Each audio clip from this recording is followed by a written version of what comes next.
আজকে বানানো যাক পটল চিংড়ি। বাঙালিদের এত নানান রকম রান্নার মধ্যে আমার অন্যতম ফেভারিট রান্না হচ্ছে পটল চিংড়ি। পটল খেতে আমার মোটেই ভালো লাগে না, কিন্তু পটল চিংড়ি হলে তার ব্যাপারটাই আলাদা। তেল গরম হলে তাতে ফোড়ন দিয়েছি অল্প কিছু শুকনো মশলা, যেরকম শুকনো লঙ্কা, অল্প ছোট দারচিনি, একটা লবঙ্গ আর একটুখানি তেজপাতা। আর দিয়েছি বেশ কিছুটা গ্রেটেড আদা। পেঁয়াজ, টমেটো আর লঙ্কাকে ভালো করে ভেজে নিয়েছি, বেশ ভালো করে নরম হওয়া পর্যন্ত, মাসি হওয়া পর্যন্ত ভেজে নিয়েছি অল্প একটু নুন দিয়ে।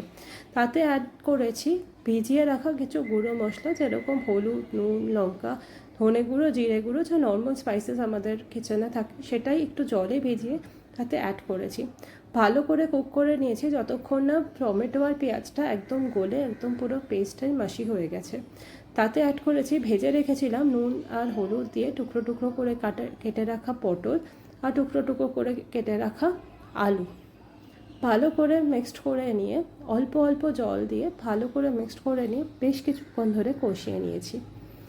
কষিয়ে যাওয়ার পরে যখন বেশ তেল ছেড়ে এসেছে এবং পুরো মিক্সচারটা ভালো করে পটল আর আলুর মধ্যে লেগে গেছে, মিক্সড হয়ে গেছে, তখন নুন হলুদ দিয়ে ভেজে রাখা বেশ কয়েকটা চিংড়ি ছিল, সেই চিংড়ি মাছগুলো অ্যাড করেছি।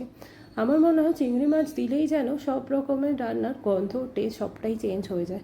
তাই চিংড়ি মাছ দিয়ে আমার পটল হোক, ফুলকপি হোক, সবই কিন্তু খেতে দুর্দান্ত লাগে। ব্যাস আর কি, অল্প একটু গোলমরিচ আর অল্প একটু গরম মশলা গুঁড়ো দিয়ে নুন মিষ্টি চেক করে বেশ কিছুক্ষণ ফুটিয়ে নিলেই রেডি পটল চিংড়ি। বেশি গ্রেভি রাখিনি, বেশ একটু অল্প টানাটানাই করেছি। আমরা খেয়েছিলাম পোলাও আর পটল চিংড়ি, ভাত দিয়ে খেতেও কিন্তু দুর্দান্ত লাগে।